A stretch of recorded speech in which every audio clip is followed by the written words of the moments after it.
Bonjour à toi cher spectateur, Lucas de Julien Leclerc est un film qui se trimballe une sacrée réputation depuis que Julien Leclerc a commencé à dire à tout le monde « Eh regardez, je fais un film avec Jean-Claude Van Damme !»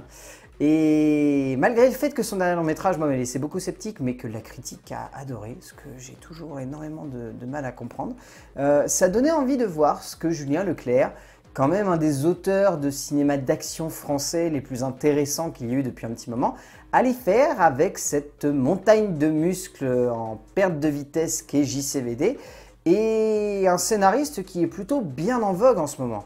Le résumé pour faire simple, Luca est un ancien garde du corps, reconverti en videur de boîte de nuit. Après avoir littéralement merdé avec un des clients trouble-fête de la boîte, l'homme va devoir choisir entre collaborer avec la police ou risquer la prison. Ben... voilà quoi. Tout ça pour ça. En fait, le gros souci que j'ai, c'est que c'est le même problème qu'avec Braqueur en fait. J'ai cette sensation que c'est beaucoup de bruit pour rien. Mais pas au-delà du fait qu'on en parle beaucoup. Simplement le fait que parler autant d'un film qui n'a pas grand-chose de plus que ce que beaucoup d'auteurs font actuellement, ben, ça plombe presque l'envie de le voir en salle. Honnêtement, Lucas est un film beaucoup trop simplé pour la densité de la promo et au-delà de ça, pour le fait qu'on y prête autant d'attention. En fait, c'est pas un mauvais film, c'est juste que c'est un film qui manque de vitesse, qui manque d'énergie, et qui, au-delà de manquer d'énergie, tient tant à miser tout le poids de son long métrage sur son acteur que ça en oublie de créer une profondeur. C'est un film introspectif sur Jean-Claude Van Damme, mais Mabrouk El Mekri l'avait fait avec beaucoup plus de subtilité. Et Julien Leclerc a beau être un technicien excellent, ça n'enlève rien au fait que le film est vide. Il y a des auteurs qui sont avant tout des techniciens, des cinéastes qui veulent trouver le moyen de proposer une vraie performance technique avant de chercher à livrer une narration, une dramaturgie ou une histoire originale qui fasse en sorte de créer et de développer un moment de cinéma juste et intense.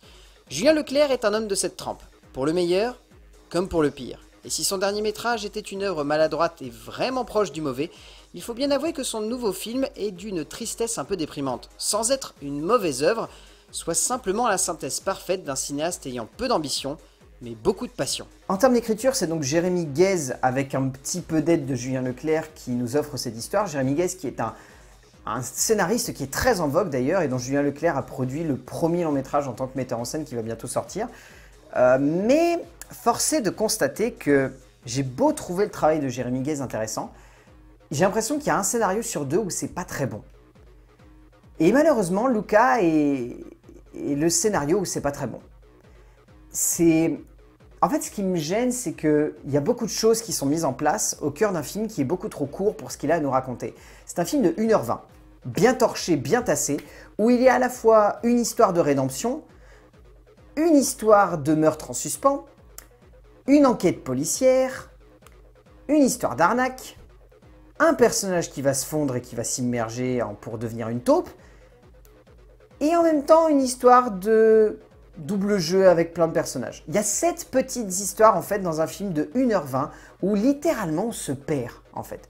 On se perd et au-delà de se perdre, et ben à la fin il n'y a que 2-3 intrigues qui sont vraiment résolues.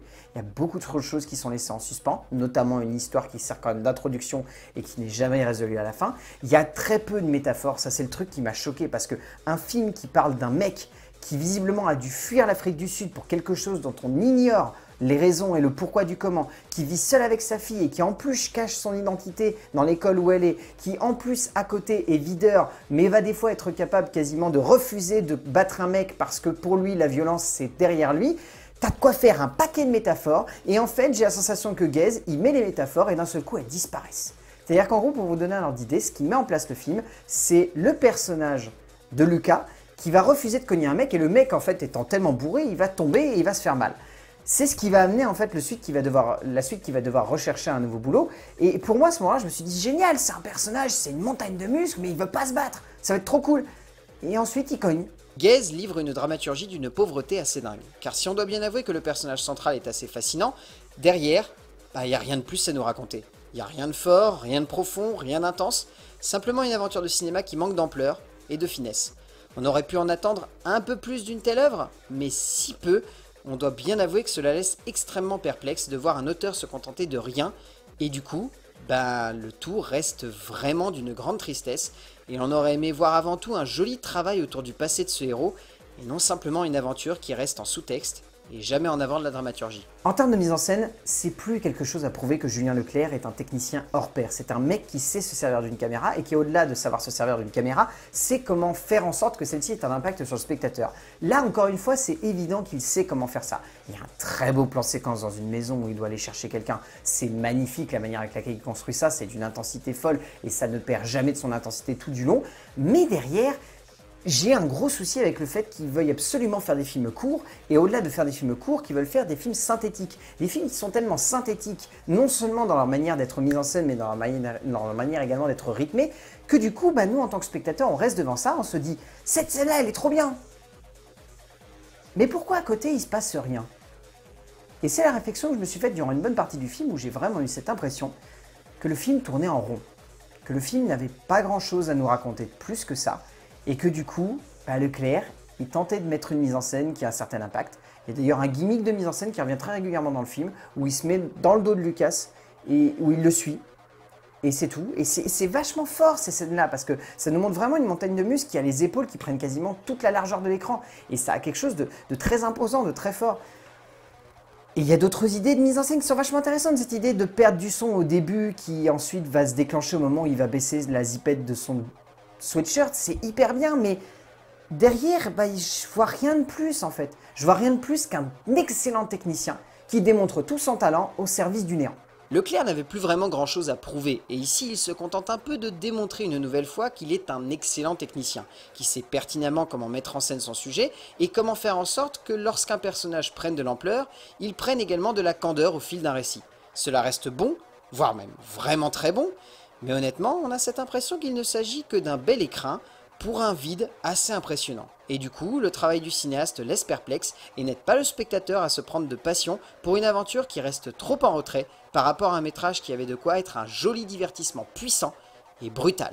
En termes de casting, je trouve qu'il y a quelques acteurs secondaires qui arrivent plutôt bien à tirer leur épingle du jeu. J'aime beaucoup Kevin Janssens et Sam Lovic, qui sont vraiment très très bons dans les rôles des deux trafiquants flamands, qui en plus ont des vraies gueules de cinéma, mais en même temps ceux-là ils ont pu à le prouver. Si vous connaissez un petit peu leur carrière, vous savez qu'ils ont toujours joué des mecs avec des gueules de cinéma.